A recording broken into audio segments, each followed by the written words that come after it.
안녕하세요, 정선입니다. 안녕하세요. 우! 할렐루야. 아니 정말 깜짝 놀랐지 뭐예요? 14분을 전도하시다니 8분, 와. 아니 전도도 정말 굉장히 귀한 사명이, 예전에도 그랬지만 요즘 특히 참 드물고 힘들어 하는 분들이 많잖아요. 근데 이제 순복음교회는 확실히 달라. 제가 예전에 한 20년도 훨씬 전에 여의도 순복음교회 간증 행사를 간 적이 있는데 압도당했잖아요. 와, 이게 믿는다는 게 이게 스케일이 달라요. 그러니까 저도 크리스찬이지만 같은 크리스찬으로서 진짜 부끄러웠어요. 이 전투력, 눈빛이 약간 반은 떴어요. 전투력이, 그러니까 우리가 이제 천국 백성이다 하는데 이분들이 약간 천국 특공대 내지는 용병 이런 느낌. 그래서 제가 오늘 청주 중앙 순복음교회 온다 그래서 약간 기대를 했어요. 제가 약간 느슨해지고 있거든요 지금. 코로나 이후로 애가 상태가 좀 맛이 가가지고 신앙이 본당 예배나 발품 파는 예배에 대한 그 순결함과 가치를 잘 못 느끼고 있단 말이에요. 그래서 오늘 때는 이때다. 하나님이 저에게 전기 충격을 한번 주시려고 청주 중앙 순복음교회로 부르셨구나. 저 진짜 믿어요. 아멘. 왜냐하면 제가 서울 경기 쪽으로만 다닙니다. 너무 얍실하죠. 라디오 생방을 또 평일날 한답시고 핑계죠. 주말에 멀리 또 못 간다고 핑계를 대는 것도 매니저 없이 혼자 이제 운전하면서 다니니까 핑계가 얼마나 구구절절 많아요. 그 이제 좀 멀리를 못 가는데 이게 잡혀가지고 딱 보니까 청주인지 몰랐어. 순복음에 가려가지고 청주가 안 보였어. 그래서 순복음 가서 내가 이 신앙적 기운을 받으리라 이 욕심에 청주를 못 봤어. 찍어봤어요, 내비를. 2시간 20분이 나와.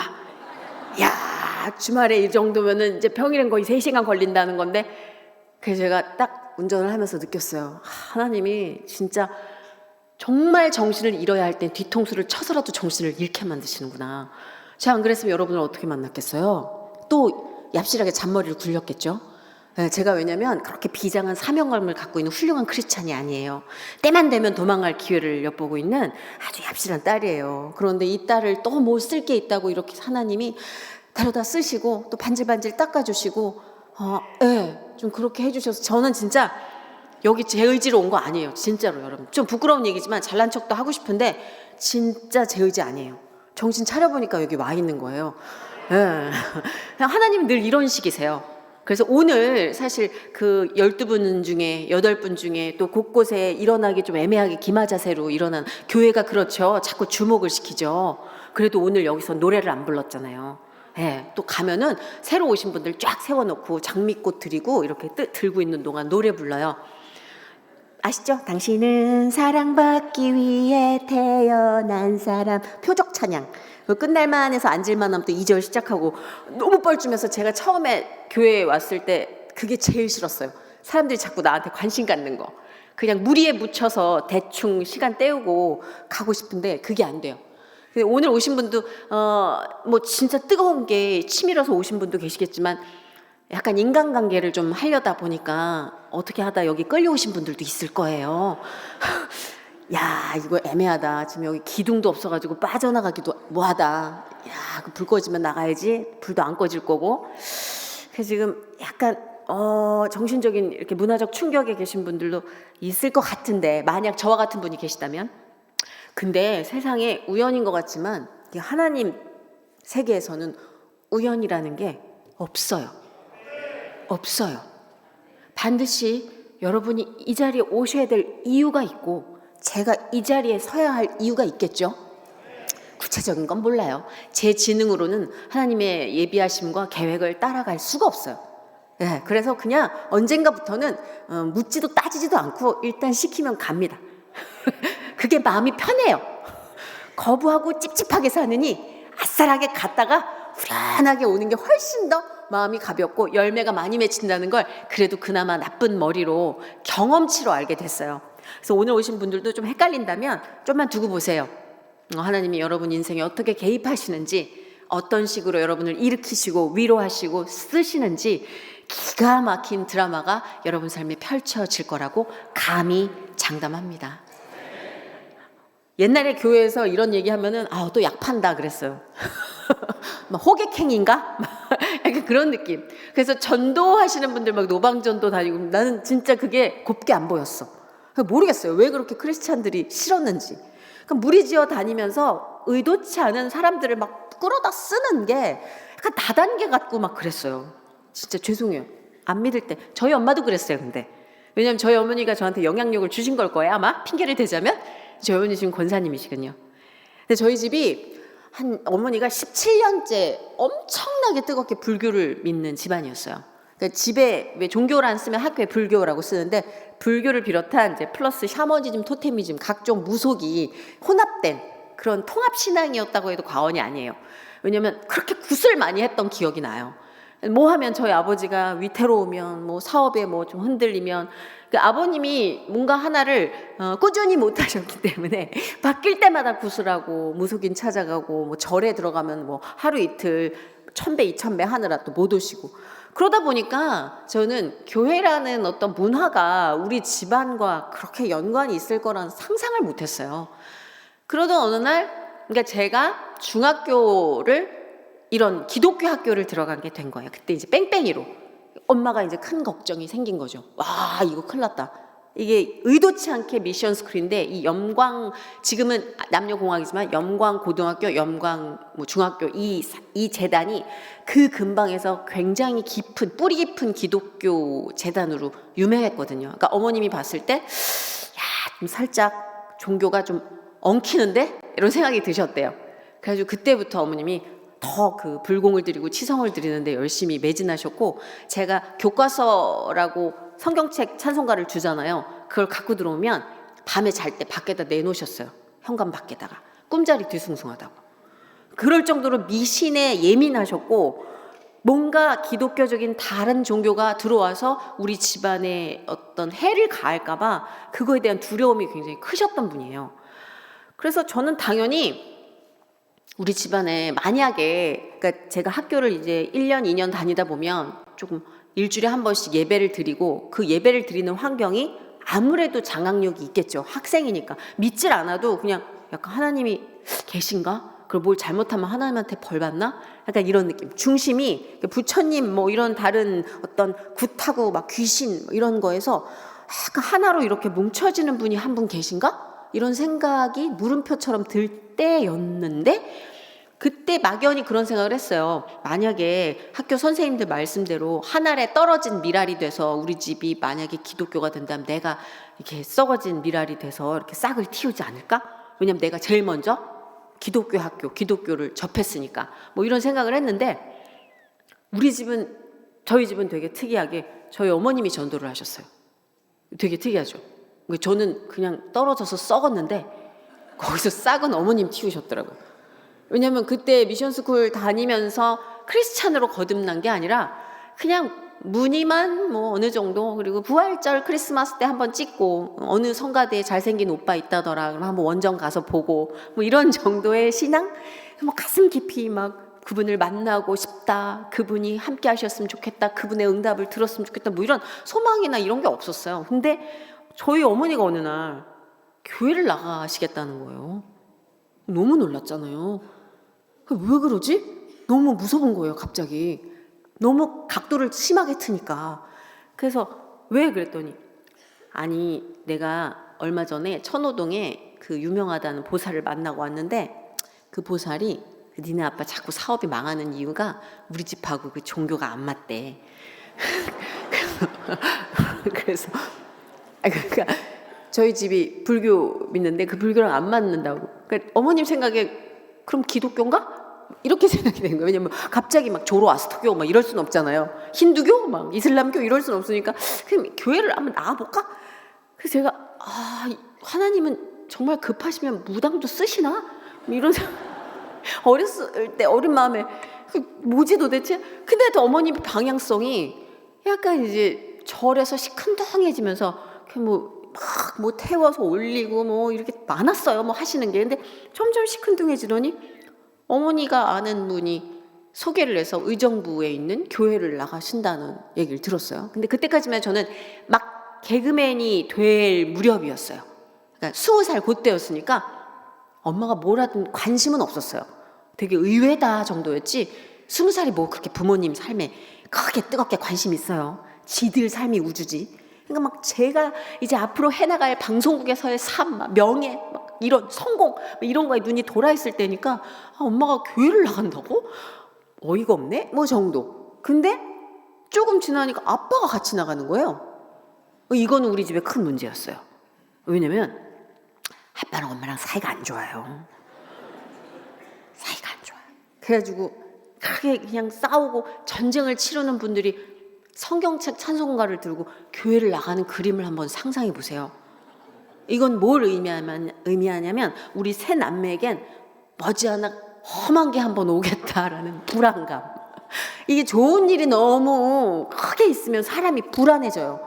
좋은 일을 많이 누려본 애들은 그걸 누리겠지만 저희는 그렇지 못했어요. 좋은 일이 요만한 게 한 번 있으면 큰 덩어리가 하나 와서 우리를 확 쓸고 갔거든요. 그래서 오빠가 조만간 큰 쓰나미가 한번 올 것 같으니까 긴장하고 있어라 그러더라고. 근데 우리 오빠가 진짜 확실히 장남이라 촉이 있어. 한 2달, 3달 정도 지나서 와 어머니 아버지가 대립각을 세우고 전쟁을 치르는데 이건 기존에 있던 잔잔바리 전쟁하고는 비교가 안 되는 거예요. 왜? 여기에 이제 신앙이 낀 거야. 그러니까 아버지는 어머니를 광신도로 몰아붙이고 어머니는 아버지를 사탄 마귀로 몰아붙이기 시작하는 거야. 중간이 없어. 그러니까 어떻게 날라다니고 엄마 막 두드러 맞고 도망가시고. 그전에도 저희 아버지가 좀 액션이 있으셨어요. 네. 그래서 저희 어머니가 여기 충청도잖아요. 저희 아버지가 본관이 충남 공주세요. 엄마가 충청도를 싫어해. 그건 이해해 주셔야 돼요. 네. 지금은 그래도 많이 중화가 돼서 충청북도 정도는 감당하시더라고요. 네. 근데 공주 쪽으로는 아직도 안 봐요. 그렇게 전쟁을 세우시는데 저희 아버지가 액션이 크셔가지고 또 이 음주도 좋아하시니까 음주를 하시면 그 내성적인 분이 또 외향인이 돼가지고 그렇게 뭘 바꿔 인테리어를 그래서 막 책상 다리 막 4개 있는 꼴을 못 보고 하나 동강 내서 3개 만들고 막 우리는 스탠드도 다 그렇게 덜렁덜렁 막 그리고 다른 집도 다 전등이 덜렁덜렁 하는 줄 알았어요. 그러니까 그런 환경에서 액션이 더 커지니까 이제는 피난을 가야 되는 상황인 거고 이렇게 되면 개입을 안 할 수가 없는 거예요. 이건 부모님만의 문제가 아니라 가정의 이 화두가 된 거죠. 그래서 이걸 어떻게 해결하느냐, 어떻게 돼서 이렇게 전쟁이 커졌느냐 보니까 저희 어머님이 교회를 나가면서 첫 주엔 저한테 그랬거든요. 나 교회랑 안 맞는다. 아까 말씀드렸던 개입. 자꾸 일으켜 세우고 박수치고 전화번호 따고 주소 묻고 기도 제목 묻고 밥 먹고 가라고 그러고 아주 사람들이 너무 참견한다 이거였단 말이에요.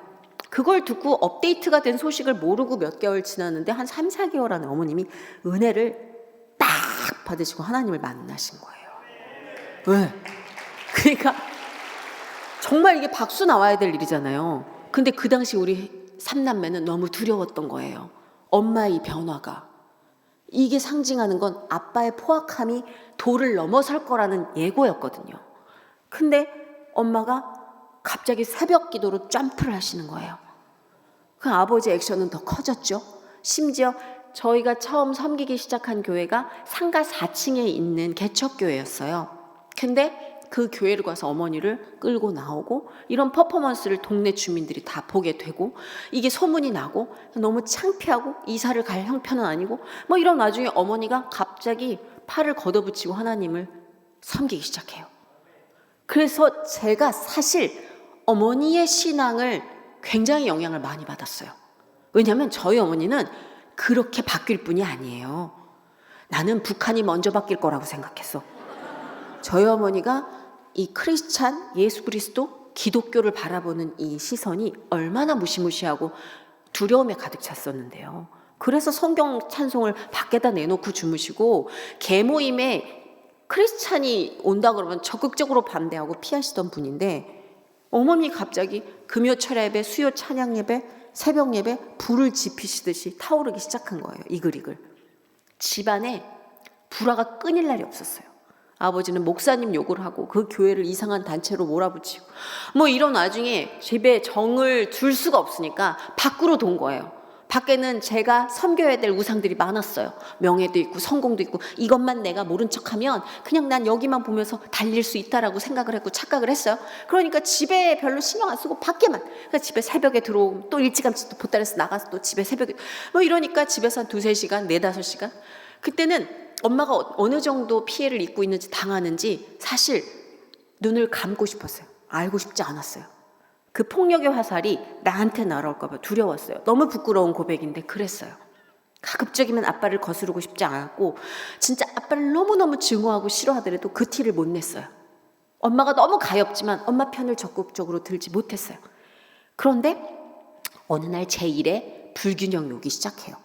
방송국이라는 데가 사실 그렇잖아요. 뭐가 열심히 노력한 만큼 성과가 보이고 사회생활이 거의 그렇지만 방송 특히나 잘한 만큼 올라가는 규칙이라는 데가 없어요. 그러니까 사실 철저히 운이다라고 생각할 수밖에 없는 그런 이미지들이 있잖아요. 지금은 그래도 피눈물 나게 노력하는 과정들이 무대 뒤의 모습들이 보여지니까 그나마 납득을 해주시지만 그때는 철저하게 베일에 가려져 있고 나타나서 짜잔 하고 완성된 모습만 보여주기 때문에 그 사람들이 얼마나 밑에서 발버둥을 치는지 모르는 사람으로서 제가 운이 좋다. 근데 사실 운도 있어요.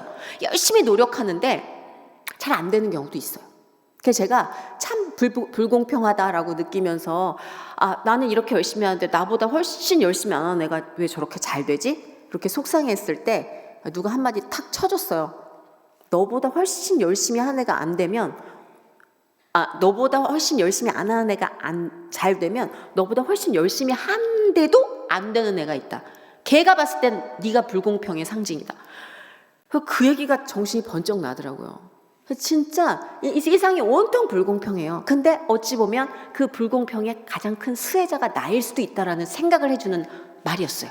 그때부터는 제가 꿍시렁거리질 않는데 어찌됐든 그런 방송국에서 막 적응을 하려다 보니까 이게 점점 뒤처지거나 또 앞서가거나 뭐 다 사람을 불안하게 하는 거예요. 내가 이걸 잃을 수도 있다. 어쩌면 이걸 쟁취하지 못할 수도 있다라는 불안감에 사람에게 매달리고 일 자체 그 기회에 매달리고 그러는 가운데 선배들 술자리에 쫓아다니면서 나를 어필하기 바빴던 것 같아요. 내가 이런 재능을 갖고 있어요. 당신들이 기회만 준다면 난 보여줄 수 있어요.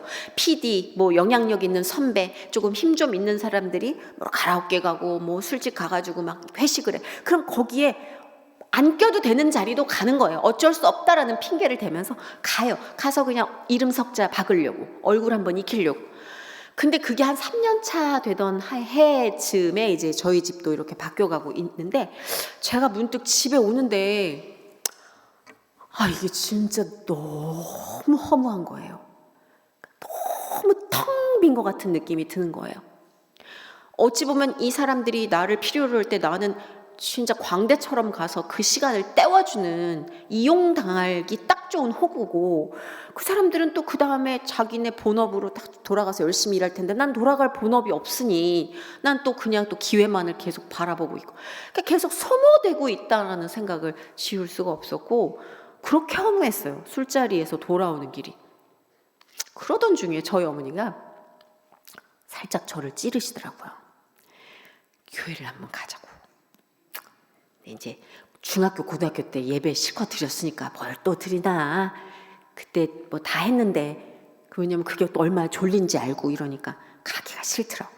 그래서 엄마 내가 좀 정리가 되면 갈게 지금 정신 사나워서 못 가. 그리고 엄마나 잘해 막 이러면서 그냥 좀 피하고 있는데 계속 어머님이 절 다닐 때는 한 번도 같이 가자는 얘기를 안 했거든요. 뭐 진짜 절밥 맛있다고 한번 가보자라는 얘기도 안 했던 분인데 이렇게 교회에서 뭘 이렇게 하면 새벽 예배 한번 가보지 않으련 뭐 하나님이 너를 참 기다리신다 뭐 이렇게 말도 안 돼 엄마답지 않은 약간 오싹하는 멘트를 하는 거예요. 저희가 그렇게 닭살스러운 말을 주고받는 가정 환경이 아니란 말이에요. 그러면서 엄마가 약간 이상해요. 아빠가 그렇게 핍박하는데 엄마는 저렇게 평화롭지? 약간 예민하고 날카로운 분이었단 말이에요. 그래서 조금 센 캐릭터의 그 동네 아주머니 같은 군기 잡는 군기반장이었는데 엄마가 콧노래도 가끔 부르고 그때 저희 집이 완전 수직으로 망할 때였어요. 그러니까 사실 우리 집에 종교가 안 맞아서 아빠 사업이 안 된다는 무속인의 말 듣고 교회를 나갔는데 제대로 망했단 말이에요. 그럼 이 공식이면 엄마는 나와야 된단 말이에요. 그런데 엄마가 감사 땡큐를 하기 시작하는 거예요. 이상해요. 이상한 아줌마가 우리 집에서 콧노래를 부르고 있는 거예요. 그게 솔직한 이제 의식이 되기 시작해요. 그게 합해졌던 것 같아요. 내 안에 공허함과 그리고 막연한 두려움과 뭐가 이루어지지 않고 제가 경제학과를 나왔거든요. 얼굴에 숫자가 잘 안 보이죠?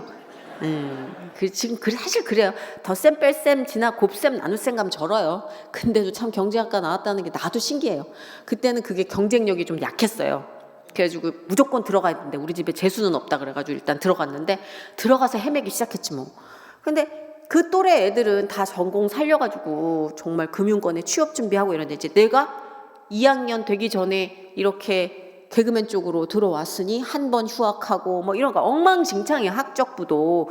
그런데 나는 미래를 향해 달려갈 만한 목표도 없고 여기서 뭔가를 끝을 내야 되는데 그러기엔 난 너무 막연해. 난 너무 독보적인 존재도 못 되고 완전 도른자가 되거나 아니면 정말 다른 방법으로 어필하거나 하는데 중간 애매한 것 같아요. 그러니까 선배들도 그래. 넌 참 애매하다. 안 쓰기도 뭐하고 쓰기도 뭐하고 약간 그런 느낌? 그래서 정말 두려움도 있고 그 허무함도 있을 때 어머니가 옆에서 이렇게 찌르고 아마 그 세 가지가 모아져서 반죽이 됐던 것 같아요. 어느 날 정신을 차려보니까 제가 엄마 따라 새벽 기도를 나가겠다고 주섬주섬 옷을 입더라고요. 지금 생각해보면 그건 철저히 엄마의 눈물겨운 기도였어요. 그건 철저히 하나님의 뜻이었고 하나님이 저를 부르셨고 저희 어머니를 통해 정말 뼈가 아리도록 기도를 시키셨던 것 같아요. 나중에 엄마가 얘기하시더라고요. 매일같이 눈물로 기도를 안 한 적이 없다고. 정말 가족들과 함께 예배드리고 특히 우리 자식들이 하나님을 알게 해달라고. 근데 그 자식 대표를 일단 제가 나서긴 나섰어요. 그래서 옷을 입고 그때가 새벽기도 에바다 작전기도 기간이었는데 제가 기억나요. 주황색 잠바를 입고 정신 차려보니까 엄마를 따라가고 있는데 내가 미쳤지 싶더라고요. 왜냐면 그 전날 2시까지 술을 마셨거든요. 2시까지 술을 입에서는 아직 알코올 냄새가 나는데 5시 예배를 가고 있는 제가 너무 이상한 거예요. 이게 뭐냐 도대체. 그리고 쫄라가 가가지고 이제 앉았어요. 앉았는데 교회가 이제 개척교회니까 조그맣고 그런데 상가 4층에 있는 교회인데 놀란 게 어머 세상에 이제 세상에 공짜는 없다는 게 제가 그 교회를 술 취해서 몇 번 갔더라고요. 내 아빠랑 많이 싸울 때니까 아빠가 너무 저를 힘들게 하니까 그때마다 가가지고 엉엉 울부짖으면서 땡깡을 부렸던 교회예요. 검은 눈물을 흘리고 검은 패딩을 입고 자니까 목사님이 소스라치게 놀라서 한 오전 8시쯤에 저를 걷어냈던 2-3번 그런 전과가 있는 교회인데 어머 세상에 공짜가 없어. 엄마가 거기를 섬기고 있는 거예요. 얼마나 놀랬겠어요. 그러니까 목사님도 놀래더라고 나를 보고. 항상 검은 눈물을 흘리고 있던 애가 이번엔 눈이 맛이 가가지고 이렇게 앉아있으니까 주춤하셨겠죠? 제 생각엔.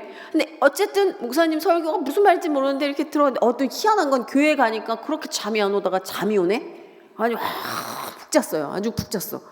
그러니까 목사님이 제가 하루 그러고 말겠지 했는데 그러고 몇 주 나오는 거예요. 하루도 안 빠지고. 그러고 오자마자 그렇게 상모 돌리기를 하면서 조는 거예요. 이제 개척교회의 큰 숙제였죠, 제가. 저 여자는 누굴까, 막. 저도 희한해요. 어떻게 그 매일 나갔을까. 가기 싫은데 거기 가면 그 마음이 좀 편했어요. 그냥 울기도 울었던 것 같은데 하여튼 잠이 잘 왔고. 잠이 그렇게 안 왔어요. 너무 심장이 벌렁벌렁거리고 시험 공부 안 하고 시험 보는 것처럼. 근데 거기 가면 그렇게 마음이 편하니까 또 쫓아서 가는 거예요. 그리고 새벽 3시에 들어오든 4시에 들어오든 어머 눈이 떠지는데 어떡해. 그리고 가요. 어떨 땐 엄마가 창피하다고 오지 말라고 그런 데도 있었단 말이에요. 술이 이제 비틀비틀 덜 깨가지고 막 이러니까. 그리고 가요. 또 꼭 가가지고 앉아있는 거예요. 그리고 하나님은 왜 안 나타나지? 그랬어요. 아니, 내가 고등학교 때 분명 간증하시는 분이 얘기하는 걸 들었는데 하나님 나타날 때 장난 아니라고 그러던데 막 해바라기 10,000평 정도가 펼쳐지고 막 천사들이 막 오브리 밴드 완전 장난 아니게 불어주고 막 그리고 막 일어나라 막 이러면 막 백덤블링 하고 못 일어나다가도 그리고 그때 당시에는 간증이 거의 블록버스터 영화 같았어요. 지금은 우리가 리얼리티를 어느 정도는 좀 추구합니다만 이게 시대별로 그때는 좀 극단적이었던 것 같아요. 물론 하나님 세계는요 이런 기적이 있어요. 기적이 존재하지 않는다라고 생각하는 건 저는 아니라고 생각해요. 근데 그 기적만 바라고 그 기적만 눈에 띄는 시대가 있었단 말이에요. 그게 눈에 띄는 간증이니까. 그래서 어린 마음에도 아마 그것만 편집해서 들었을 거예요. 그러니까 막 정수리로 빛이 들고 지나가고 막 폭포수처럼 하나님이 내 이름을 부르는 소리가 들리고 막 이런 극적인 장치만 생각하는데 너무 잠만 잘 오니까 이게 왜 하나님 만난다는데 이게 나는 안 나타나시는 거지? 근데 엄마가 막 방언 은사 받아서 방언 막 꺼내서 하시면 무서운 거예요. 그게 은혜롭지가 않고. 왜냐면 사람이 막 개구리 소리가 나오잖아요. 그러니까 모를 때는 막 이러니까 그막 사칙 잘하면 내가 들릴 것도 같은데 아는 단어고 같은데 계속 사칙 뒤로 끝나니까. 그리고 막 퍼포먼스가 막 비행기 쫙 타시는 분도 있고 막 계단 막 기둥 잡고 흔드는 분도 있고. 도대체 이건 약간 여기 교회가 정통 교회가 맞나? 이런 생각도 했어요. 약간 그것이 알고 싶다 같은 데로 잘못 낚인 거 아닌가.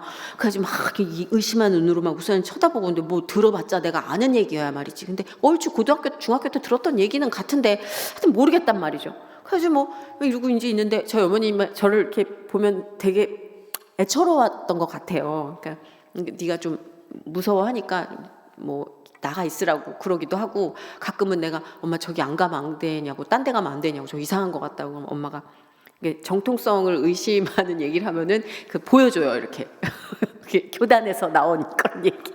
몰라, 그걸 봐봤자 어떻게 알아. 그러면 이제 어머님이 그걸 가지고 기도를 하셨나 봐요. 하셨겠죠. 그 딸이 철없는 그 의심을 자꾸 하니까. 근데 한 달쯤 됐을 때 이거였구나 싶은 경험은 하게 됐어요. 그게 제가 처음에 간증을 드릴 땐 저는 하나님을 만났어요. 이렇게 얘기를 했어요. 왜냐면 그건 만난 기억이니까. 근데 점점 부끄러워지는 게 뭐냐면, 어떻게 하나님을 만나놓고 나는 이따위로 살까? 그런 생각이 드니까 간증하면서 제가 하나님 만났습니다, 이 얘기가 점점 오므라드는 거예요. 그리고 이런 식으로 완화시켜. 제가 하나님 그런 경험을 한 것 같습니다. 이거는 하나님을 못 만나서가 아니라 여러분, 부끄러워서예요. 지금도 이 지경으로 살고 있는 제가 부끄러워서. 왜? 그분을 만난 기억이 너무 막강하고 그분의 개입이 워낙 압도적인데, 어떻게 인간이 이렇게 뻗대나, 어떻게 이렇게 못되게 아직도 말을 안 들을까? 그 감동을 받고 그 은혜를 받고 어떻게 이럴까? 전 스스로 그렇게 생각해요. 그때 한 달 정도 됐을 때 제가 교회 문을 이렇게 열었는데 이 눈물이 갑자기 비슷한 경험 있으신 분들, 그죠? 그러니까 이렇게 교회에 앉아 있어도 우리가 건조한 날들이 있는가 하면 그냥 언제 끝나나, 주여 죄를 용서하소서, 아멘, 뭐 이런 날이 있는가 하면 그냥 이럴 날이 있잖아요. 근데 저는 그런 것조차도 없던 애였는데 문을 딱 열자마자 그냥 이러고 울었어요, 진짜로. 그래가지고 이게 뭔 일인가, 내가 특별히 분해서 뭐 우는 것도 아니고 막 감동을 받은 것도 아닌데, 이게 딱 열자마자 그냥 이게 심장으로 빡 뭐가 그냥 꿀꺽하고 오는 거예요. 이거는 제가 말을 업으로 삼는 직업이지만 이걸 100% 여러분을 만족시키는 답을 못하겠어요. 그냥 이게 훅. 근데 이게 뭔지 모르겠는데 엄청나게 뜨겁고 엄청나게 감동적이야. 왜냐면 내가 나같지 않아요. 그냥 이게 뭐지? 뭐지? 막 계속 이러고 있었어요. 그리고 목사님 설교를 듣는데 모르겠어. 근데 그냥 계속 어떤 식의 마음이 구체적으로 형태를 갖추기 시작했냐면, 누군가가 나를 너무 사랑해. 그건 애가 끓을 정도로, 애가 탈 정도로 그냥 사랑해 막 이런 행복한 고백이 아니라 애가 끊어질 것같이 나를 사랑해. 목숨을 다해 나를 사랑하는 것 같은 그 절박한 사랑이 나를 뜨겁게 채워요. 근데 그게 나를 어떻게 변화시키냐면, 내가 너무 소중하게 느껴지게 만들어요. 저는 센 척을 했지만 제일 싫었던 건 저 스스로였어요. 이런 환경에서, 이런 별 볼 일 없는 조건으로 이렇게 별 볼 일 없이 가난하고 보잘것없게 안 태어나도 그만이었던 것 같은 삶인데 무슨 큰 의미가 있나? 왜 살아가는지 그냥 습관이 된 전투력으로 살아야 된다니까 살지만 문득문득 드는 왜 살아야 되지? 라는 생각을 지울 수가 없었어요. 너무 못났고 뭔가를 해내지 못하는 잉여인간 같은, 남아도는 인간 같은 느낌? 그런데 아주 순식간에 너는 너무 소중해.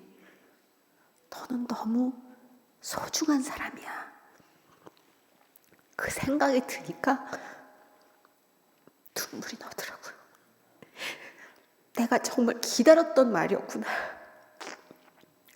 너는 내가 엄청나게 공을 들여서 태어나게 한 거야.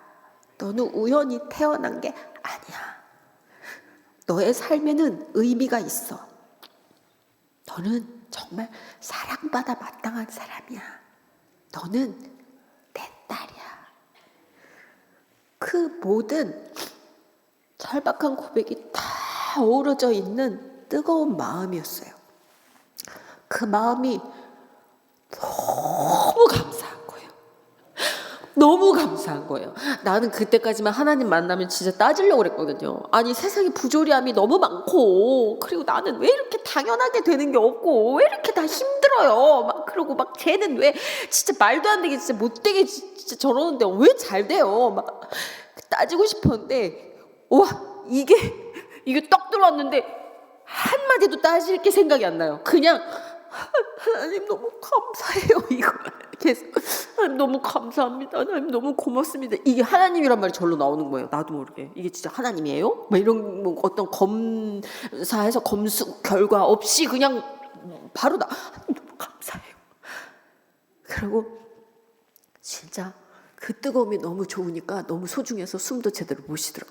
막 이러고 그리고 불이 꺼지고 이렇게 기도라고 이제 고개를 숙이고 있는데 뭐 기도를 어떻게 해야 되는지도 잘 몰라요. 고등학교 중학교 때 경험으로 뭐 해도 모르겠어요. 그냥 막연하게 이 느낌에만 집중하고 있는데 하나님이 너무 편안하게 저를 안아주시는 그 온기가 느껴지는 거예요.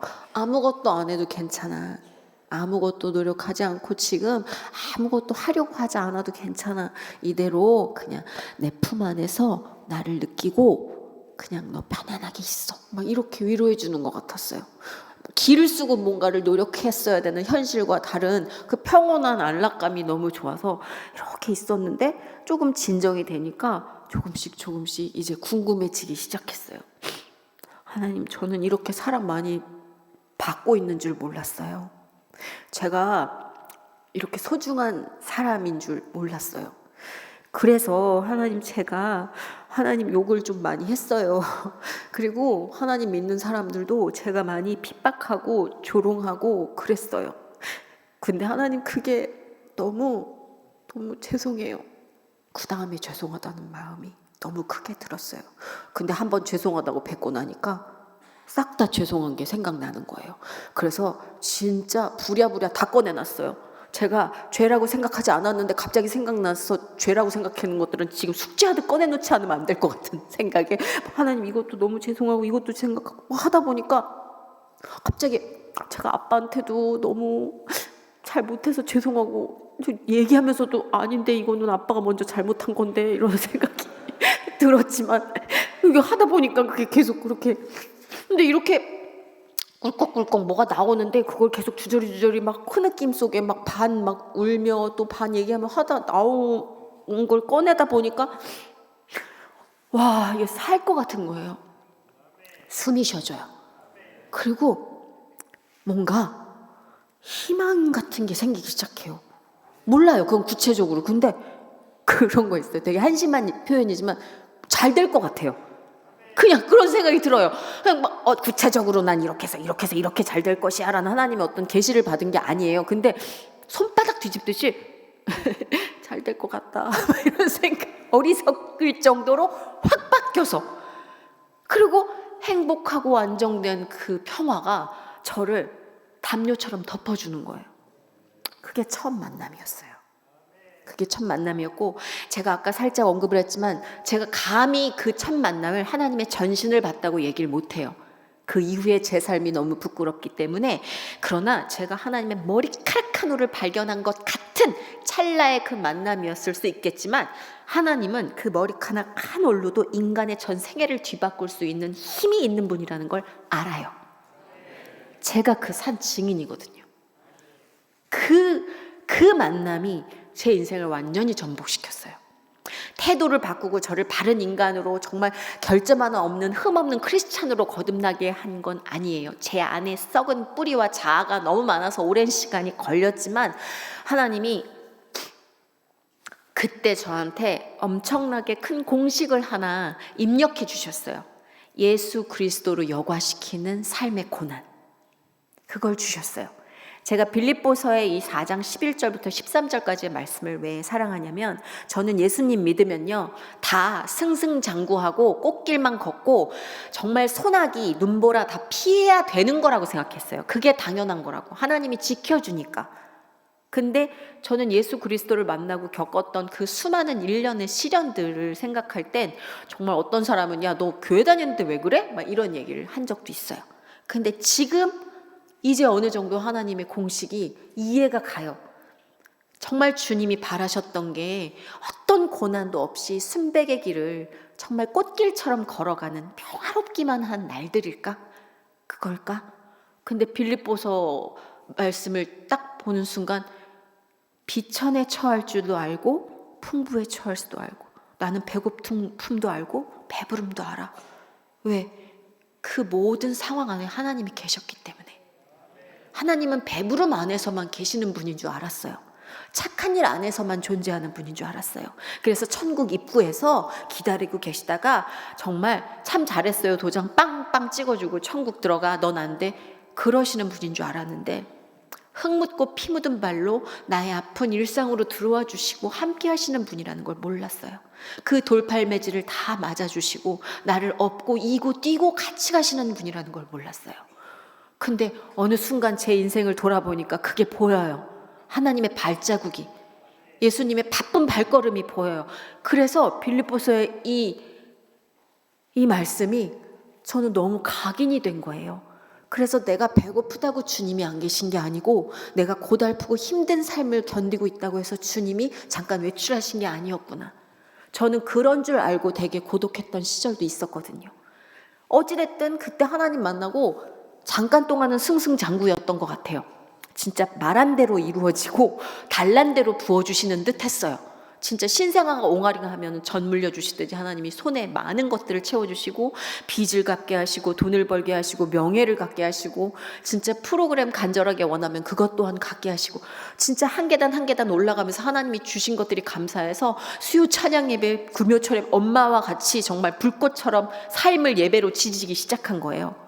근데 그렇게 지지면서도 그냥 정말 하나님이 내가 이걸 해야 복을 주실 거야 라는 공식으로만, 저만의 공식으로만 생각을 하고 있었어요. 그래서 내 정성이 부족해서 아빠가 바뀌질 않는구나, 내가 예배를 좀 덜 드려서 아빠를 바꿔주시지 않는구나, 아빠가 우리의 마지막 목표였고 신앙적 숙제였기 때문에 더 뭔가를 허덕이면서 하다가 결국 지쳤어요.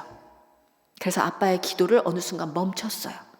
그리고 아빠의 파일을 뒤로 창고 안에 밀어 넣었어요. 일단은 하나님이 응답해 주시는 것부터 바라보자. 군내나는 감정, 아빠에 대한 증오, 분노, 숙제, 아빠의 변하지 않는 저 습관, 그리고 폭력, 이런 거는 내가 마주하고 싶지 않다. 피하고 싶었어요. 근데 그러면서 하나님과 사이에 갭이 생기기 시작한 거예요. 바짝 못 나가는 거예요. 왜? 내가 삐진 게 하나 있거든, 한 덩어리가. 근데 그걸 끄집어 내놓기가 너무 싫었어요. 지쳤어요. 고단하고 피곤했어요. 왜냐하면 제 공식에 제가 열심히 했는데도 이루어지지 않으니까 약간 삐진 거죠. 토라진 거예요. 저만의 공식으로 재단하고 있었으니까. 근데 그러던 어느 날 아버지가 정말 대형 사고를 한번 치신 게, 어머니랑 싸움이 너무 이제 깊어지셔서 방송국에서 일을 하고 있는데 연락이 온 거예요. 어머님이 응급실로 실려가셨다고. 그래서 응급실을 막 뛰어갔더니 허리를 좀 크게 다치신 거예요. 넘어지셔가지고. 그래서 교회 분들이 모시고 와가지고 어머니를 보호하고 계셨는데 어머니가 교회에 가서 기도하고 싶다고, 그런 엄마한테도 화가 났고 이 상황을 만든 아버지에 대한 분노가 진짜 머리 끝까지 치밀더라고요. 남자 형제들이 다 출타 중이었어요. 군대가 있었고 오빠는 출장 가 있었고. 그러니까 어쩌면 이게 내가 해결해야 되는 사인인가? 라는, 이게 정말 저는 지금도 이 사탄한테 가드를 올리고 항상 긴장을 하는 게, 얘들은 방심을 못 하겠어요. 머리가 이만저만 좋은 게 아니에요.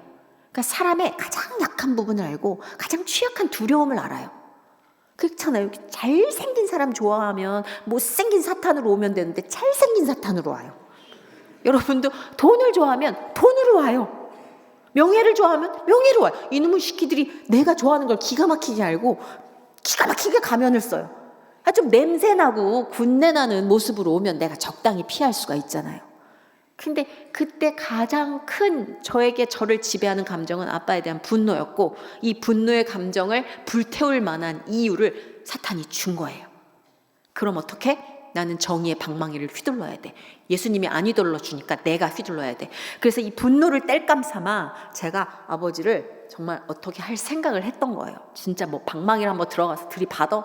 그러니까 눈이 돌아서 아무것도 보이는 게 없어요. 그래서 어머니를 교회 유아실내 모셔다 놓고 제가 이제 정말 이제 맞짱을 뜨자라는 생각, 정말 그런 속된 생각으로 확 분기로 이렇게 가려고 그러는데 십자가가 보이는데, 그 십자가에 한마디는 해야 될 것 같더라고요. 약간 쫄았어요. 이제 십자가 보고. 그래서 하나님이 안 해주니까 내가 하는 거예요. 하나님이 가만히 있었잖아요. 그러니까 내가 할 거예요. 내가 해결할 거예요. 그런데 그건 알죠, 여러분?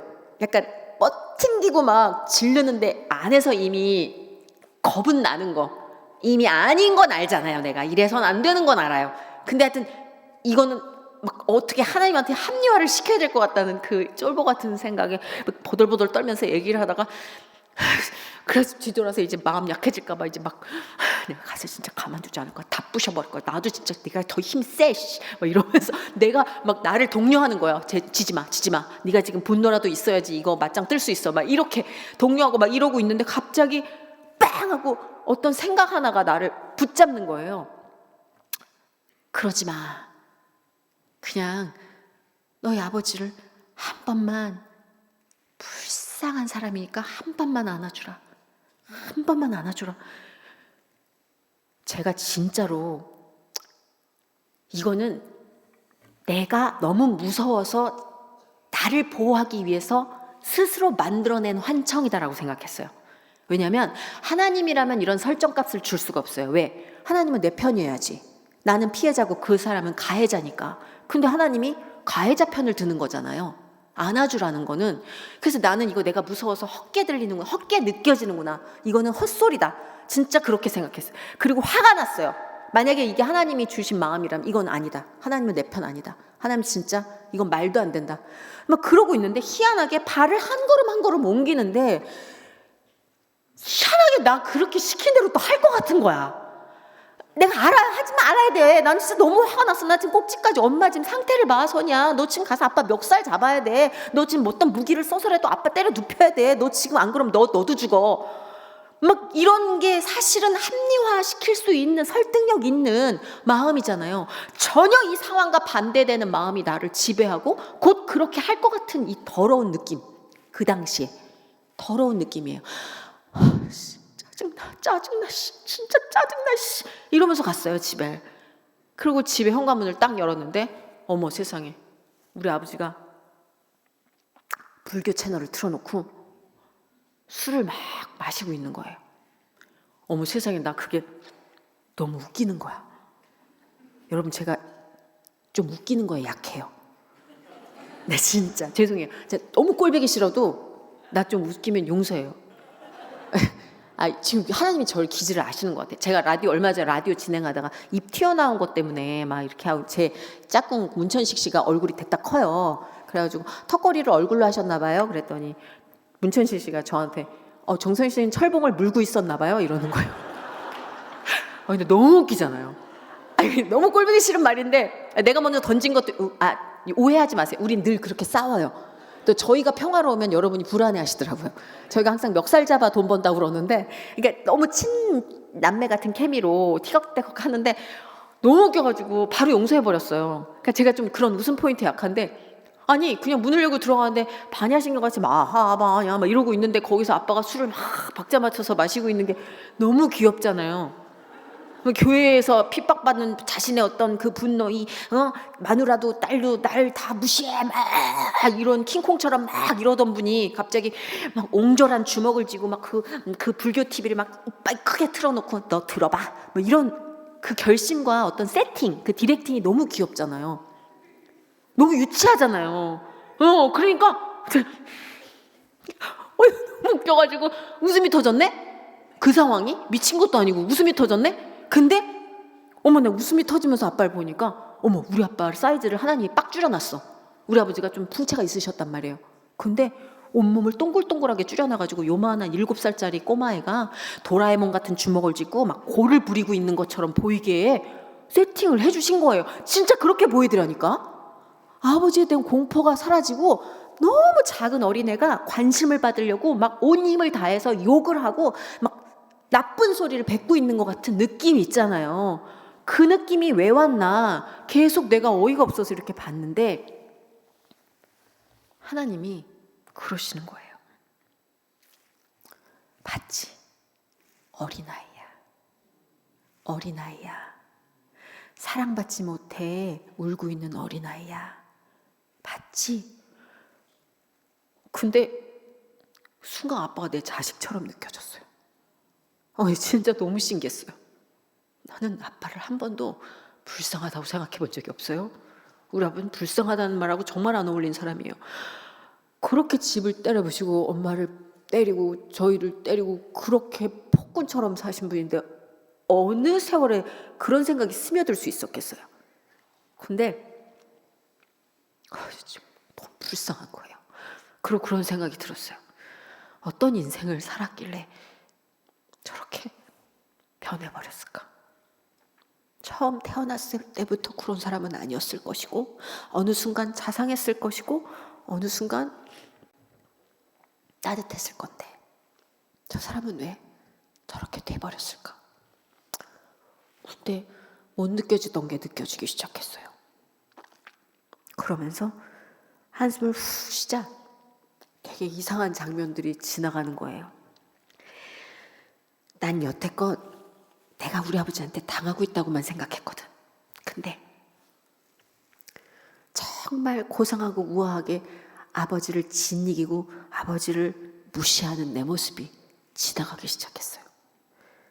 아버지의 어떤 말도 제대로 들으려 하지 않고 콧방귀를 뀌고 믿음 생활 시작한 다음부터는 믿음 생활 뒤에서 아버지를 평가하고 재단하고 한심한 사람인 것처럼 실패한 사람인 것처럼 낙오자인 것처럼 돈을 벌지 못하는 가장이고 사고만 치는 가족 구성원으로 뭔가라도 시도해보려는 어설픈 몸짓에는 어차피 또 폭력적인 모습을 보일 거면서 왜 저렇게 안 어울리는 퍼포먼스를 하고 난리지? 왜 저렇게 가식적이지? 왜 위선을 떨지? 온통 제가 그를 바라보는 시선 안엔 단 한 줌의 애정도 없었어요. 근데 인간적으로 봤을 땐 당연하겠죠. 근데 하나님이 그 떠오르는 영상 속에서 저한테 말을 거시는 거예요. 그게 느껴지는 거예요.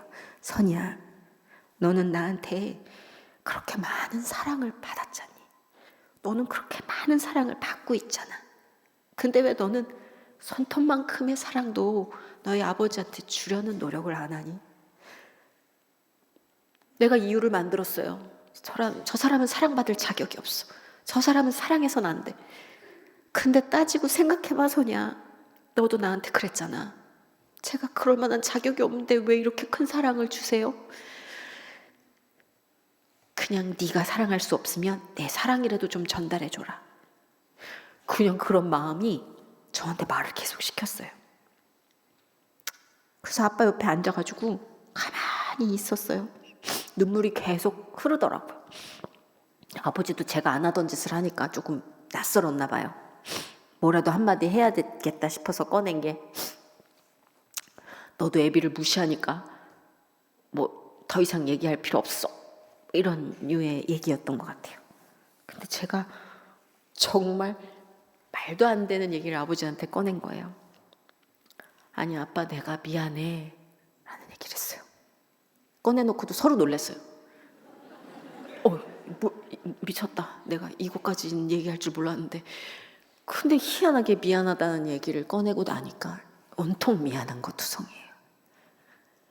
물론 아버지 잘못 있죠. 왜 없어요? 그거를 없었던 일로 하기에는 저는 그릇이 그렇게 크고 예수님을 닮질 못해서 그게 마음에 큰 상처와 트라우마로 남죠. 근데 아버지 잘못했어는 그거였어요. 철저히 내가 하나님을 안 다음부터 한 번도 하나님을 전하려, 그분의 사랑을 조금이라도 실천하려고 노력한 적이 없어요.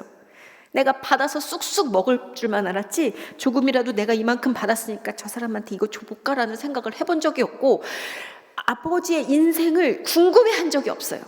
저 사람의 지금의 행동으로 그냥 옛날은 의미가 없었어요. 근데 그게 미안하더라고요, 그때. 그래서 미안하라는 단어를 내뱉고 나서 아버지가 갑자기 울더라고요. 그러더니 쪽팔려 그러면서 진짜로 아빠가 하고 싶었던 말을 하더라고요. 나는 너무 외로워, 그러더라고요. 근데 만약에 내가 하나님 믿지 않은 상황에선 아빠 스스로 만든 거야, 그렇게 얘기했겠죠, 싸가지 없이. 난 충분히 그럴 말을 할 자격이 있어요. 근데 제가 하나님 사랑을 받고 깨달은 다음부터 그 말은 안 나와요. 난 너무 외로워가 너무 아파요. 지금도 좀 못된 사람이 외롭다란 말 하면 난 그 말이 약해. 왜냐면 그 외로움을 내가 알잖아요. 하나님 만나지 못했을 때 외로움이 너무 느껴져요. 성공을 해도 외롭고, 사람을 만나서 떠들어도 외롭고, 일이 못 돼도 잘 돼도, 건강해도 아파도 외로워요. 그 허무함은 외로움이거든요. 근데 외롭다는 얘기를 듣고 정말 엉엉 울면서, 그때 진짜 누가 봤으면 요새 넷플릭스 같은데 그런 드라마, 폭삭 속았수다 뭐 이런 거 보면 막 눈물 막 장난 아니잖아요. 안경에 껴놓고 울잖아요, 휴지를. 그 드라마가 슬픈 게 하나 있어요. 근데 그러면서도 어떤 사람은 그러더라고. 너무 오글거려, 가족 사랑을 강요해, 막 이런 사람도 있어요. 근데 진짜 그걸 보면, 그 장면, 아빠와 제가 막 끌어안고 부둥켜안고 우는 장면 보면 막 울면서 오글거려, 아우 야 너무 유치하다, 막 이럴 수 있어요. 진짜 유치하게 서로 화해하고 울고 막 이랬어요. 그리고 진짜 그때 하나님께 속으로 기도했어요. 제가 이제 아버지 기도의 방향을 다시 세울게요. 내가 여태까지 아버지를 바꿔달라고만 기도했는데 하나님 저를 바꿔주세요. 아빠를 바라보는 저를 바꿔주세요. 지금 제 시선을 바꿔놓으셨듯이 아버지를 대하는 저를 바꿔주세요. 아버지 그렇게 함께 해주세요. 하나님이 하나하나 가르쳐주세요. 그러면서 진짜로 막 시원하게 울고 막 진짜 뜨거운 그런 찰나를 보냈어요. 그러면 이제 드라마 구성상 거의 15부나 16부 정도예요. 이게 엔딩이잖아요. 아빠가 그 다음부터는 교회 주차 봉사도 해야 되고 나가서, 그쵸? 막 이제 장로님도 되셔야 되고 막 이런데 술을 더 드시더라고. 너무 기분이가 좋다고 막 소주를 2병 드시던 분이 3병씩 드시고 막 이러시는 거예요. 근데 그 다음부터 제가 바뀐 거예요. 아버지가 술상을 볼 때마다 그게 너무 시떨리게 싫었어요. 너무 꼴보기가 싫었고, 진짜 저걸 내가 갈아엎든지 아니면 막 정말 다 초록색 술병들 다 없애버리지 이랬는데, 나는 계란찜을 막 해다 줬어, 우리 아버지.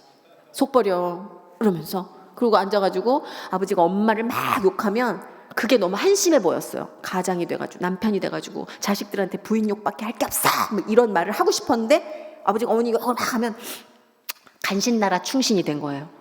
엄마가 좀 그래. 엄마가 좀 엄마 좀 세. 아빠 그때는 진짜 자존심 상했겠네. 그럼 저희 아버지가, 여시 같은 것, 너도 네 엄마 편이지? 그러면 아니야, 나는 중립이야. 희한해요. 이게 어떤 협상의 기술 같은 게 생기기 시작하는 거예요. 소울은 없었지만 기술적으로 무늬만으로도 아버지가 더 폭주하지 않게끔은 해야겠다. 근데 그게 썩 나쁘진 않아요. 진짜 아버지가 더 폭주는 안 해요. 그러면서 왔다 왔다 갔다 하면서 정말 간신나라 충신처럼 왔다 갔다 이 중재를 하기 시작했어요. 그 세월이 20년이에요. 네, 아버지 돌아가시기 전까지. 그러니까 어떤 사람은 아니 그 교회 와가지고 그래도 정선희 씨 아버지 비포 애프터를 들었을 때 적어도 한 2년 정도나 2달 정도 걸려야 이게 참 간증으로서 이게 좋은데 20년이면 이건 포기하라는 거 아닌가? 이러실 수 있어요. 근데 우리가 소망하는 기도 제목이 반드시 수일 안에 이루어진다, 수년 안에 이루어진다라는 그런 어떠한 약속도 없어요. 그러니까 주님께서 그런 약속을 주시기 전에는 우리는 너무 막연해요. 그 소망에 대한 그 결과가. 그래서 저는 늘 조급했어요. 주님께 기도를 하고 그 기도 제목이 주님이 받으셔 접수하셨어? 그래서 주님이 빨리 나한테 주시는데 언제 주셔? 빨리 응답. 주님 응답. 나는 늘 조급했단 말이에요. 내가 생각한 그 시기에 주님이 응답을 주시지 않으면 주님이 나를 외면했어. 이 기도를 안 들어주셔. 저는 늘 그렇게 조급했어요. 근데 아버지의 일을 통해서 하나님이 그 길고 지난한 시간 동안 응답이 있는 듯 없는 듯, 결과가 있는 듯 없는 듯 애를 태우는 그 기간 동안 너는 한 번도 행복한 적이 없었어? 저는 근데 그렇게 대답을 못 하겠어요. 예, 행복한 적 없었어요. 주님이 응답 안 해주시니까요. 아니요. 어느 때보다도 감사했고 어느 때보다도 행복했어요. 누구 때문에? 아빠 때문에. 아빠가 한 발짝 뛰면 그것 때문에 자지러지게 기뻤고 한 발짝 뒤로 후퇴하면 그게 안타까웠지만 하나님이 주시는 그 약속을 믿는 그 신앙을, 그 담력과 그 근력을 키울 수가 있었어요. 제 기도에 침묵하시는 기간 동안은 하나님이 주시는 약속에 대한 믿음으로 제 신앙의 근력을 키울 수 있는 힘까지 주셨어요. 하나님이. 난 그게 제일 신기해요. 왜 들어주지 않고 있는데 나 근력이 생기지? 나 믿음이 생기지? 왜 기쁘지? 엄마가 이랬던 거구나. 엄마가 빛이 보이지 않는 지하에서도 엄마가 감사를 잃지 않았던 게 이거였구나. 약속의 땅을 믿기 때문이었구나. 그래서 그 기간을 생각하면 남들은 광야라고 부르지만 저는 그 광야에서 누구보다도 행복하고 누구보다도 뜨겁게 하나님과 가까웠어요. 하나님을 뜨겁게 감지했어요. 오히려 사람들이 세상에서 성공이라고 부르고 명예를 막 치받들어 줄 때는 사실은 좀 담담했어요. 사실은 그냥 감사하지. 그 약간 하나님께 꾸중 들을까 봐 감사한데요 하나님 이러면서 거리를 느꼈단 말이에요. 왜? 이미 의자에 제가 앉으려고 또 엉덩이를 실룩실룩 하고 있었거든요. 주님 보좌에 앉아 계시는 자리에 제가 또 엉덩이를 들이밀고 있을 때니까 하나님이 막 그렇게 애처롭게 막 간절하게 저를 예뻐해 주시고 사랑해 주시고 응답하시고 함께 해 주신다는 그 느낌이 멀리 가는 거예요. 근데 그 광야에 있을 땐 여러분 생각해 보세요. 우리의 광야를, 여러분의 광야를. 뜨거워요. 붙들어요. 저 쪽팔려서 만사삼창 이거 못해요. 아직 겨드랑이 완전 오픈 못해요. 항상 이렇게 해요. 근데 다급하잖아요. 겨드랑이 찢어져요, 여러분. 쫙 이러면서 정말 부르짖는 거예요. 근데 그 부르짖고 부르짖는 그 과정 안에서 신앙적인 근력이 쌓인다는 걸 몰랐거든요. 그렇게 쌓아주셨어요. 그래서 제가 남편을 잃고 사회적인 매장을 당했을 때 사람들이 아니 어떻게 그걸 견뎠어요? 저한테는 첫 번째 계절이 있었잖아요. 아버지와 겪은 영적인 전쟁이 있었잖아요. 하나님이 그 영적 전쟁을 그대로 양식으로 써주셨어요. 그러니까 저희 아버지가 사실 제가 망해가지고 완전히 이제 쭈글쭈글 하고 있을 때 저희 아버지가 교회를 다시 다니기 시작했고 이제 항암 치료 받으 위암으로 돌아가셨는데 위암도 재발이 돼서 그래도 5년 완치 판결까지 받으셨다가 재발돼서 한 2년 또 투병하시다 가셨는데 그 기간 동안 아버지가 건강하진 않았지만 그 기간 동안 하나님께서 진짜로 쏟아부어 주셨어요. 방송으로는 거의 사회적 매장이었는데 가족은요 그림책처럼 행복했어요. 같이 여행 다니고 정말 숙제하듯이 밀림빨래 하듯이 사랑합니다. 고맙습니다. 미안합니다. 예쁩니다. 잘생겼습니다. 이거 누가 보면 손가락 오그라거려가지고 보지도 못할 장면들을 연출하곤 했다니까요. 왜? 우리에게 남은 날들이 얼마 없다는 걸 알았잖아요. 오늘이 당연한 내일이 되지 않는다는 걸 알아버렸잖아요. 그러면 절박해져요. 오늘이 마지막일 수 있다고 생각하면 절박해져요. 그래서 아버지 돌아가셨을 때 제가 하나님 제가 조금만 더 일찍 크리스찬으로서 각성을 했었더라면 나 우리 아버지 저 뒷골목에서 좀 덜 방황시켰을 텐데 저 술마귀한테 좀 덜 놀아나게 했을 텐데 근데 하나님께서 아니야 나의 소중한 아기를 나의 정원에 깊이 심었다. 그러니 이제 너는 걱정하지 말고 너의 삶을 살아라. 정말 명확하게 그 미닝을 저에게 주셨어요. 그래서 진짜로 상주인데 너무 웃었어요. 너무 감사해서. 왜냐하면 하나님이 주신 그 미닝 중에 아기라는 표현이 너무 좋았어요. 일평생을 나에게 괴물이었던 아버지였어요. 근데 그분 눈에는 불쌍한 아기였던 거예요. 그게 제가 사람을 보는 기준이 되게 해주셨어요. 그 사람이 어떤 난폭함을 갖고 있던, 어떤 씨앗을 갖고 있던 몰라요. 두려운 사람도 있어요. 싫은 사람도 있어요. 근데 궁극적으로 너는 그 사람 안에 불쌍한 아기를 봐야 된다. 너는 그걸 감지해야 된다. 네가 크리스찬이니까. 그걸 아버지를 통해서 일깨워 주셨어요. 그래서 아버지의 신앙이 회복되어 가는 기간 동안 저는 사실 사회적으로 완전히 순도 높은 매장을 당하고 있었죠. 그거 보면 세상이 마냥 즐거운 일만 있는 것도 아니지만 마냥 괴로운 일만 있는 것도 아니에요. 내가 괴로운 일에만 치중을 하고 채널을 거기다만 맞춰놓으면 여러분 즐거운 일은 나한테 감히 말을 못 걸더라고요. 제가 사실은 아버지에 대한 그 로망이 이제 많이 깨졌기 때문에 신랑은 좀 유순하고 크리스찬인 사람 만나서 가정예배도 드리고 어렸을 때 받았던 그런 상처 없이 그렇게 평화로운 가정생활을 좀 만들고 싶었는데 조금 성급하게 결정을 해서 결혼을 했는데 심성은 굉장히 착했어요. 심성은 굉장히 착하고 유순했는데 그 유순함이 경제적으로 좀 나쁜 습관을 낳았는지 또 의도치 않게 본인을 잘하려고 했지만 실패를 거듭해서 그랬는지 모르지만 저한테 일정 부분 좀 많은 금액을 숨겼고 처음엔 그게 분해서 몇 년 동안 진짜 사기 당한 것 같은 느낌이었는데 지금 하나님 관점에서 돌이켜 생각을 해보잖아요. 그러면 분명히 그는 자기가 해결할 수 있을 거라고 생각했을 거예요. 그리고 다 밝히기 창피했을 거예요. 사랑하는 사람한텐 그래도 조금 존경할 만한 그리고 좀 눈부신 모습으로 자기가 기억되고 싶잖아요. 근데 결혼하고 나서 한 10개월 만에 그렇게 스스로 목숨을 끊고 세상을 떠났을 때 제가 든 첫 번째 생각은 버려졌다는 거였어요. 철저하게 버려졌다. 이게 나를 선택하지 않고 그 부분을 선택했다는 건 내가 밀렸다라는 생각. 그게 제일 컸던 것 같아요. 모르겠어요. 왜 그런지. 그게 너무 아팠어요. 근데 나중에 그 사람의 상황과 이런 걸 아무리 이해하려고 해봐도 어떻게 이렇게 잔인하게 사람들을 두고 떠날까? 왜냐하면 남은 사람들이 감당해야 되는 많은 감정적, 물리적인 뒷수습들이 있잖아요. 평생을 트라우마로 살아갈 것들, 그리고 평생을 헤쳐나가야 될 것들, 평생을 달고 살아야 되는 주운 글씨들, 이런 것들을 왜 생각을 안 해줬을까라는 원망이 컸었는데 지금은 그런 생각이 들어요. 왜냐하면 제가 아버지랑 첫 번째 계절을 겪은 다음에도 이 일들이 너무 불안정하고 사회에서 너무 마녀사냥하듯 저를 정말 몰아세우니까 견딜 수가 없더라고요. 그래서 어떤 생각이 들었냐면 복수하고 싶었어요. 내가 자살하면 니네들이 후회하겠지? 내가 죽으면 니네들은 나한테 공격하고 나를 의심했던 걸, 그러니까 내가 무슨 사무라이도 아닌데 죽음으로 세상에 복수하려는 어리석은 생각까지 하게 됐어요. 그러니까 저는 지금도 저 스스로를 잘 안 믿어요. 제가 판단하는 것이 하나님과 반대되는 것일 수 있어요. 제가 신앙인일지라도 저는 그렇게 나약한 사람이라는 걸 알기 때문에 매 순간 하나님의 개입을 기도하고 간절히 원해요. 그때는 제가 정말 속수무책으로 제가 막 흔들리다 보니까 그렇게라도 막 나를 증명하고 싶고 내 억울함을 호소하고 싶고, 그러다가 또 어느 날은 이 모든 게 무의미해요.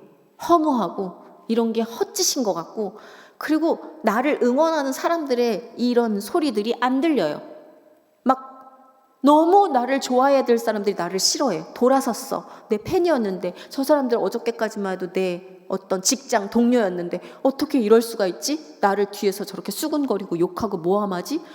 돈 때문에 거짓말을 하지? 한때 가족이었던 사람들조차도 아무리 법적인 가족이라고 하지만 이러면서 그 사람들에 대한 원망이 높아질수록 화가 나고 이걸 허락하신 하나님이 너무 용서가 안 되고 배신감이 느껴진 거예요. 왜? 그때까지 저는 진짜 계속해서 아빠 문제를 그렇게 하나님이 각인시켜 주셨는데도 다시 도돌이표를 찍은 거예요. 내가 하나님 당신한테 어떻게 했는데, 내가 어떻게 예배드리고 어떻게 순종했는데 나한테 이렇게, 나를 사랑한다고 했는데 나를 이렇게 땅으로 생매장을 시키세요. 이거 당신이 허락 안 했으면 안 일어나는 일이잖아요. 뭐 이러면서 모든 분노의 화살이 주님께로 꽂힌 때도 있었어요. 그래서 제가 약을 모았어요. 약을 모아가지고 약간 하나님께 복수하고 싶어가지고 제가 밀양이라는 영화를 보면 전도연 씨가 그런 장면이 나와요. 하나님께 복수하려고 되게 자기를 학대하는 모습이 나오는데 그게 남 같지 않더라고요. 근데 그 약을 사 모았는데 엄마한테 그 약을 들킨 거예요. 그래가지고 그 약이 변기 안으로 다시 쏟아부어진 거예요. 2달 넘게 모았던 게. 엄마한테 막 소리를 지르면서 제가 화장실 문을 잠그고 그걸 다시 꺼내서 먹으려고 막 이렇게 휘젓고 있는데 제가 화장실 거울에 제 모습을 보게 된 거예요. 이게 딱 봤어요. 저는 그때까지 자살이 꽤 나름대로 고민한 자기의 결단이라고 생각했어요. 순고까지는 아니에요. 왜냐면 남은 사람의 상처가 너무 크니까. 근데 오죽하면 그랬을까? 그 사람이 견디기 힘들어서 선택한, 그 사람이 선택한, 우리가 극단적 선택이라고 하잖아요. 요즘은 방송에서 그 말을 못 쓰게 합니다. 왜냐하면 자살은 선택이 아니에요. 그때까지는 제가 선택인 줄 알았거든요. 근데 화장실에서 제 눈을 보는 순간 그게 선택이 아니라는 걸 알았어요. 확실히 알았어요. 그건 제 눈이 아니었어요.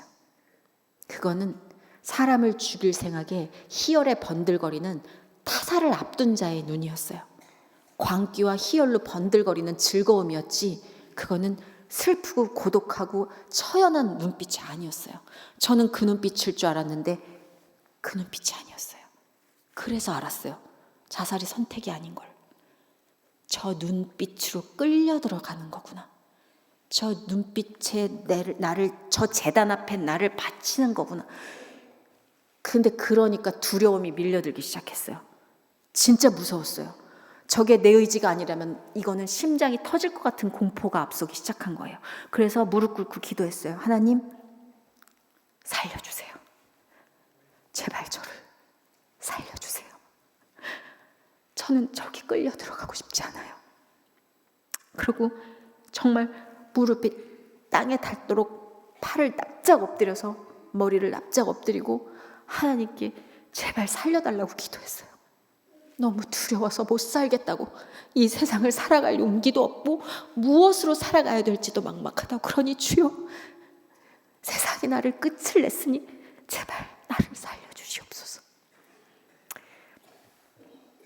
그때 주님이 아주 명쾌하게 저에게 정말 단 1초의 망설임도 없이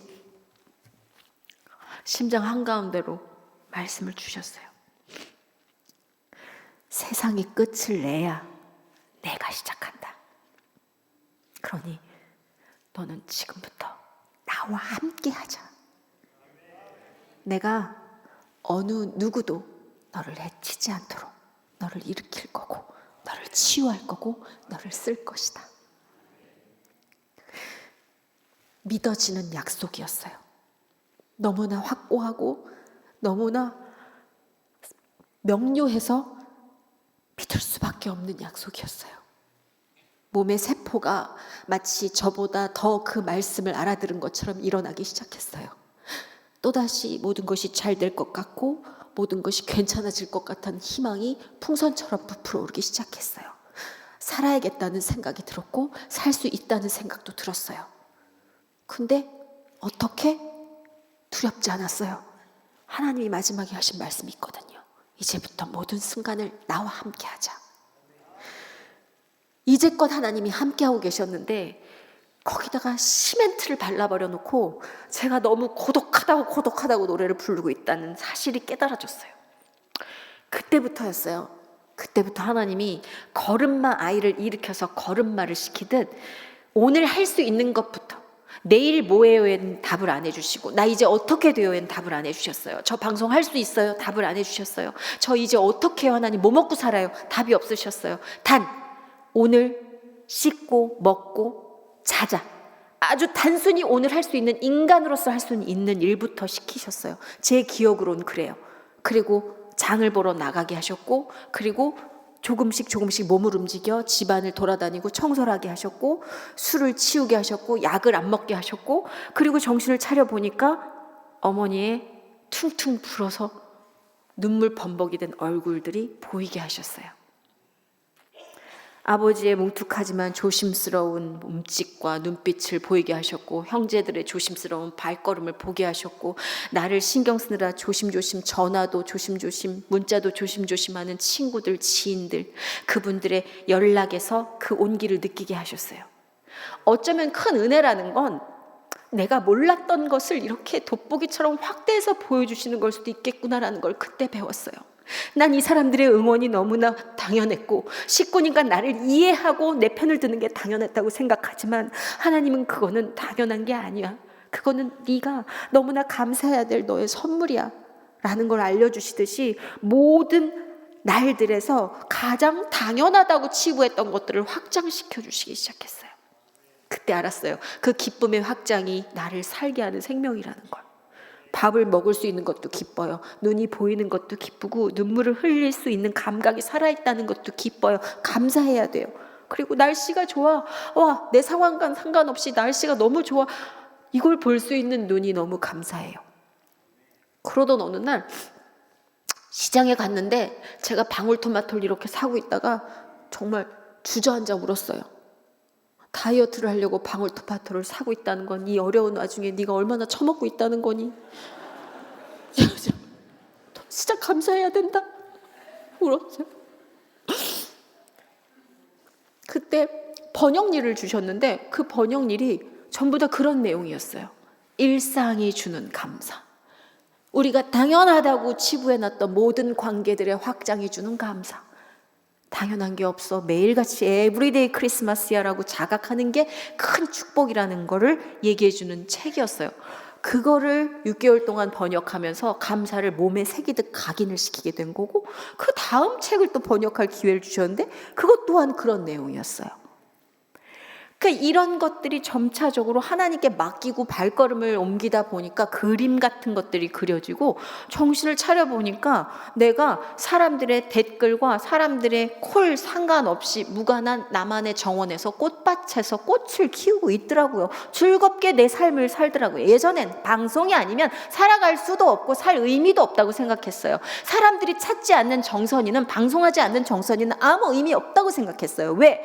자존감이 바닥인 상태에서 성공을 쳤기 때문에 그 안에 하나님이 어떤 목적을 갖고 저를 세우셨는지도 망각하고, 저는 그저 벌레같이 아무 의미도 아니었던 게 명성을 얻었다면 이 명성을 얻은 나만 가치 있다고 착각을 했어요. 지금도 수많은 사람들이 그런 착각 속에 살아요. 명성이 있어야만 의미가 있고, 부를 축적해야만 의미가 있고, 성공을 창출해내야만, 그리고 관계망에서, 사회적인 네트워크에서 유명한, 뭔가 사람들이 부러워할 만한 결실을 내야만, 내 존재를 증명해야만 나는 훌륭하고 의미가 있는 사람이란 착각에 빠져 있어요.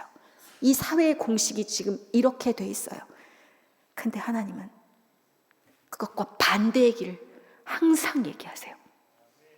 마치 거꾸로 강을 거슬러 올라가는 것처럼 살이 따갑고 힘들 때도 있어요.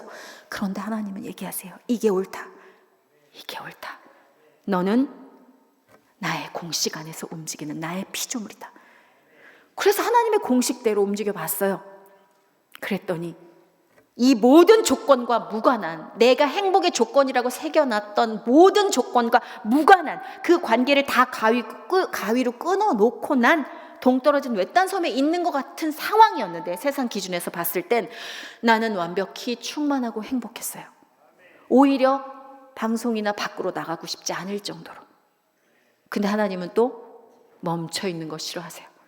나가라고 하십니다. 하나님 여기가 좋아요. 하나님 아는 사람들 속에서 하나님만 바라보고 하나님 얘기만 하는 게 너무 따뜻하고 좋아요. 저 밖에는 지옥이에요.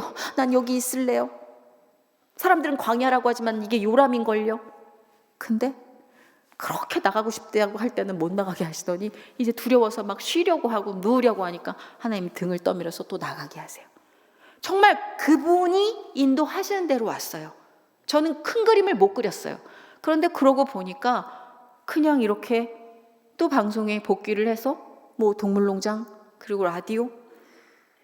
그래서 진짜 동물농장도 저를 다시 부를 줄 몰랐어요. 그땐 제가 게시판에서 아직 악플이 사라지지 않을 때였기 때문에 시사 교양 쪽이었고, 그런 결단을 내리기에는 예능보다는 훨씬 더 예민한데, 제가 어떤 사회적 잘못을 저질러서가 아니라 그건 이미지거든요. 근데 너무 높은 분이 큰 결단을 내렸고 6년 만에 제가 복귀를 했어요. 근데 그러고 생각해 봤어요. 되게 간절하게 제가 새벽기도 재단을 쌓으면서 제가 하나님께 노골적으로 드리진 못했지만 그걸 하고 싶었던 거예요. 제가 그 프로그램만은 놓치고 싶지 않았던 거고, 라디오에 대한 애정도 또 있었던 거예요. 하나님은 내가 재단으로 올리지 않았지만 내 안에서 싹트고 있던 그 소망을 다 뿌리뿌리 캐내는 분이라는 것도 알았어요. 그게 때가 되니까 하나님이 이렇게 저렇게 해서 한 사람의 방송인으로서도 살아가게 해주시더라고요. 그래서 지금도 제일 두려운 건 제 야망이 제가 꿈꾸는 신앙 그리고 믿음보다 더 자라지 않았으면 좋겠어요. 근데 이 야망이라는 건요, 야심, 욕망이라는 건 정말 매일같이 손톱처럼 자라요. 그래서 어느 날 정신 차리고 다듬지 않고 보잖아요. 그러면 그게 진짜 독수리 발톱처럼 날카롭게 저를 후벼팔 준비를 하고 있어요. 그래서 지금도 매 순간 기다리고 기도해요. 하나님, 제 신앙이 더 이기게 해주세요. 제 믿음이 더 크게 해주세요. 어떤 상황이든 어떤 일들이 벌어지든 제 믿음이 더 크게 해주세요. 믿음이 제 재산이고 제 유산이게 해주세요. 왜냐하면 제가 외롭지가 않아요. 이 믿음 안에서 고독하지가 않아요. 이게 좋아요. 이거면 됐어요. 성공하면서 많이 외로워봤거든요. 하나님 믿는데도 하나님이 보좌에 안 계시니까 제가 밀어내니까 제가 스스로 가시밭길을 막 자처하고 있으니까 외롭더라고요. 그래서 그 외로움이 얼마나 무섭고 나를 피폐하게 만드는지 알잖아요, 제가. 그래서 외롭지 않은 지금이 너무 감사해요. 딱 좋고 딱 행복해요. 지금 저를 찾은 사람을 만나고 제가 보고 싶은 사람을 만날 수 있는 지금의 이 밀도가 저는 너무 좋아요. 근데 누려봤던 명예와 겪어봤던 그 욕망이 저를 계속 유혹해요. 제가 아까도 말씀드렸잖아요. 잘생긴 남자 좋아하면 잘생긴 남자로 온다고.